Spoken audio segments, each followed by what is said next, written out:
Sot do m'ju shpjegu për punën e krapit që në shumë komente, po thojmë na në shumë komente të mira, po ka edhe disa komente që shkruajnë disa njohës, po thojmë që krapi i vjen i rallë.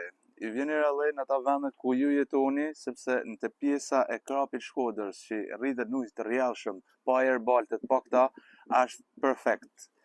Plus normalisht që disa thojnë krapi 6 kilsh është më i mirë se sa krapi vogël, nuk ka kurrë si me kanë më i mirë se sa ky krap, sepse vetëm shife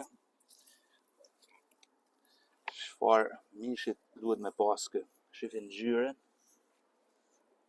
mallësinë, kurmi i saj del si me thonë me zhviqit, jo me hala tan kohën. Afrej.